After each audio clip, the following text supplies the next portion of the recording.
कपड़े उतारो, उसको जलील करो, उसके ऊपर तशद्दुद करो। आज सारे आजम स्वाति की प्रेस कॉन्फ्रेंस अपने मोबाइल फोन पे देखो, देखो उससे क्या जुल्म हुआ है।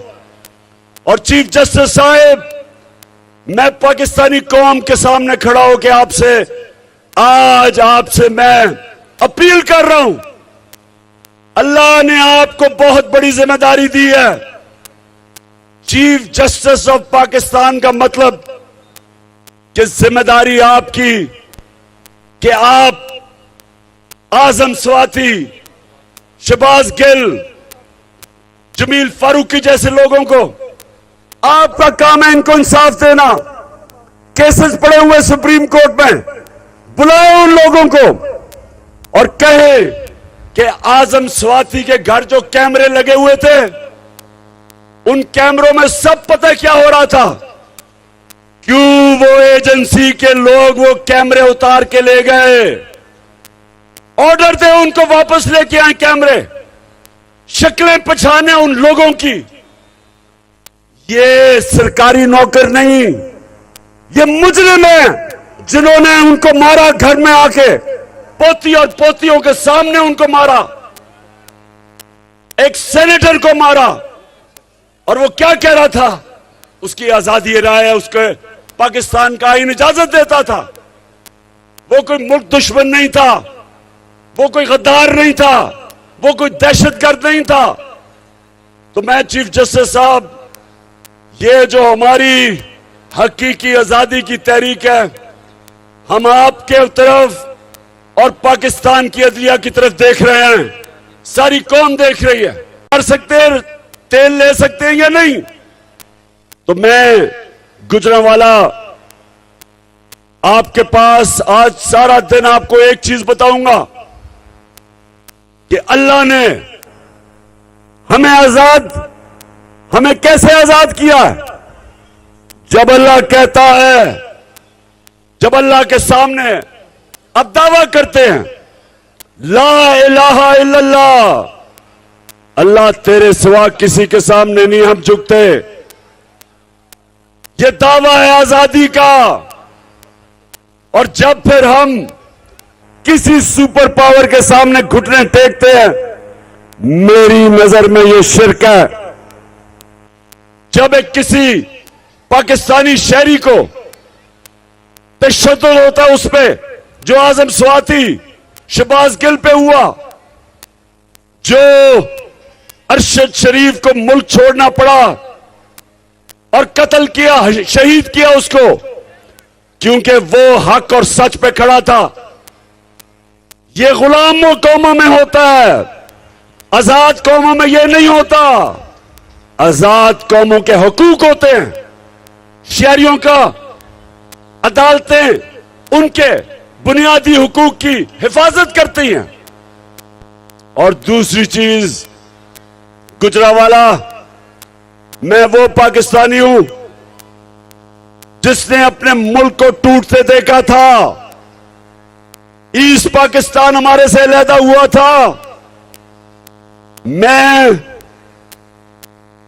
ईस्ट पाकिस्तान अंडर 19 का मैच खेलने गया,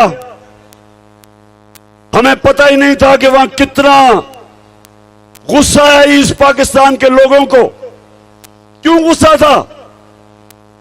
क्योंकि उनकी जो सबसे बड़ी जमात, जो पाकिस्तान की सबसे बड़ी जमात, वो ईस्ट पाकिस्तान से थी, वो इलेक्शन जीत गए थे। लेकिन ईस्ट पाकिस्तान के लोगों को गुस्सा यह था कि जो उनका हक था, जो मैंडेट था, वो नहीं दिया जा रहा था। क्यों नहीं दिया जा रहा था? क्योंकि यहां एक सियासतदान, उसने साजिश की अपनी कुर्सी के लिए। उसने ईस्ट पाकिस्तान की पार्टी जो इलेक्शन जीत गई थी, उनको हक नहीं दिया कि जो उनका हक था कि जब इलेक्शन जीते तो उनको क़यादत करनी चाहिए थी। वो उस सियासतदान ने पाकिस्तान की फौज को उस पार्टी के खिलाफ खड़ा कर दिया और नतीजा यह हुआ कि पाकिस्तान टूट गया, हमारा मुल्क आधा हो गया। आज फिर यह जो लंदन में बैठा हुआ भगोड़ा है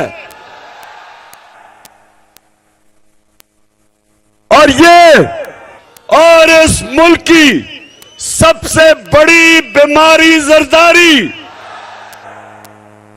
ये दोनों डाकू मिलकर कोशिश कर रहे हैं कि पाकिस्तान की सबसे बड़ी जमात उसको मुल्क की इस्टेब्लिशमेंट के खिलाफ खड़ा करे, इस्टेब्लिशमेंट को, फौज को बड़ी जमात के खिलाफ खड़ा करे। यह साजिश है, यह मुल्क के खिलाफ साजिश है।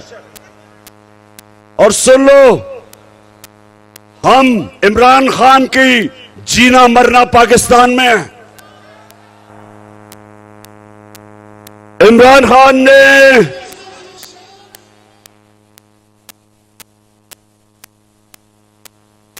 सुन लो और से, मेरे ऊपर कोई 30 FIR काट चुके हैं, दहशतगर्दी का केस मेरे ऊपर कर चुके हैं। मेरे ऊपर वो एक इनका शरीफ खानदान का घर का पालतू नौकर, चीफ इलेक्शन कमिश्नर, वो अलहदा मेरे पे केस कर रहा है। उसको तो खैर मैंने अदालत के अंदर लेके जाना है और 10 अरब का हर्जाना करूंगा इस बदनीयत आदमी के खिलाफ। ये सब मिलके, ये सारे मिलके एक इनका मकसद है कि किसी तरह ये चोर ऊपर मुसल्लत हो जाएं और पाकिस्तानी फौज को टाकरा करवाएं।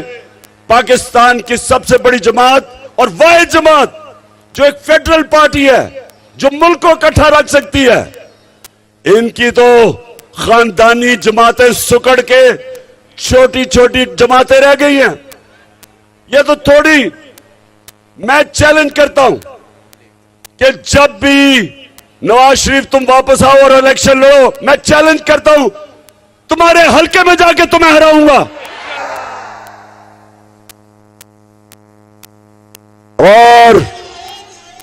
और जरदारी तुम और तुम्हारा देसी वलैती बेटा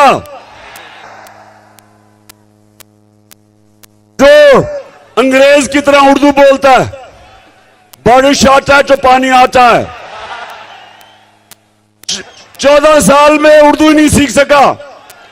मैं सिंध आ रहा हूं, मुझे जरा इधर से फारिग होने दो। जरदारी तुम्हारे पीछे मैं सिंध आ रहा हूं, तैयारी कर लो।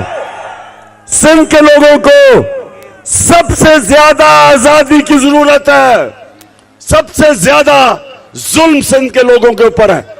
तो इंशाअल्लाह हम वो जमात है और मैं वो सियासतदान हूं जिसने मुल्क से बाहर नहीं भागना। मैं नवाज शरीफ नहीं हूं कि हर वक्त जब उसके ऊपर कोई केस होता है पहले मुशर्रफ के घुटने गोडे पकड़ के NRO लेके बाहर भाग गया, फिर NRO लेके वापस आया, फिर यहां डाके मारे, फिर जब वक्त आया एहतसाब का, फिर इसने अपने रिजल्ट जो इसके मेडिकल रिजल्ट थे उनमें भी धांधली की और उसके बाद बीमार करके फिर बाहर भाग गया। और आप इंतजार कर रहे हैं कि जनाब बड़े ताकतवर एस्टेब्लिशमेंट से इसको NRO मिलेगा और ये वापस आ जाएगा, जिस तरह मनी लॉन्ड्रर इसहाक डार वापस आ गया। नवाज शरीफ, तुम सब, मैं अपनी सारी कौम को आज कह रहा हूं कि इंशाअल्लाह हम सब मिलके डाकू नवाज शरीफ का इस्तकबाल करेंगे और सीधा एयरपोर्ट से तुम्हें अडयाला जेल लेके जाएंगे। और मेरी कौम सुन लो, ये वक्त है अपने आप को हकीकी तौर पे आजाद करना और आजाद हम करेंगे इंसाफ के जरिए। हम इस मुल्क में कानून की बानादस्ती के लिए जंग लड़ते रहेंगे, इंसाफ के लिए जंग लड़ेंगे, ताकि कानून के सामने सब एक बराबर हो। ये नहीं कि बड़ा डाकू मुल्क लूट जाए, पैसा बाहर ले जाए और उसको एनआरओ मिल जाए, और बेचारा छोटे लोग, गरीब लोग, महंगाई, बेरोजगारी में, मजबूरी में वो चोरी करे तो जेलों में गल सड़ रहे हो। हजरत अली रज़ियल्लाहु ताला ने फरमाया था, कुफर का निजाम चल जाएगा लेकिन जुल्म और नाइंसाफी का निजाम नहीं चल सकता। पाकिस्तानियों, यह निजाम नहीं चल सकता। इसको बदल के लिए हमने इसको बदलना है। जब कहते हैं कि कौन बचाएगा पाकिस्तान, इमरान खान नहीं बचाएगा, आप बचाएंगे पाकिस्तान को। आप मेरे साथ मिलकर इस मुल्क को आजाद करेंगे। और आजादी, सुन लो, नबी सल्लल्लाहु अलैहि वसल्लम ने मदीना की रियासत में इंसानों को आजाद किया था। सबसे पहले अदल और इंसाफ कायम करके। अदल और इंसाफ इंसानों को आजाद करता है, नहीं तो इंसान चूंटियों की तरह जमीन पर रेंगते हैं। ऊपर परवाज नहीं होती इंसानों की जो गुलाम हो, जिधर इंसाफ ना हो। अल्लाह ने बार बार कुरान में हुक्म किया कि मेरी जमीन पे इंसाफ कायम करो। यह इंसाफ नहीं है कि आजम स्वाति 75 साल के सेनेटर को तशद्दुद करो, जेल में, उसके घर में जाके उसकी पोती और पोतियों के सामने उसको मारो, उसके कपड़े उतारो, उसको जलील करो, उसके ऊपर तशद्दुद करो। आज सारे आजम स्वाति की प्रेस कॉन्फ्रेंस अपने मोबाइल फोन पे देखो, देखो उससे क्या जुल्म हुआ है। और चीफ जस्टिस साहब, मैं पाकिस्तानी कौम के सामने खड़ा होकर आपसे मैं अपील कर रहा हूं, अल्लाह ने आपको बहुत बड़ी जिम्मेदारी दी है। चीफ जस्टिस ऑफ पाकिस्तान का मतलब कि जिम्मेदारी आपकी कि आप आजम स्वाति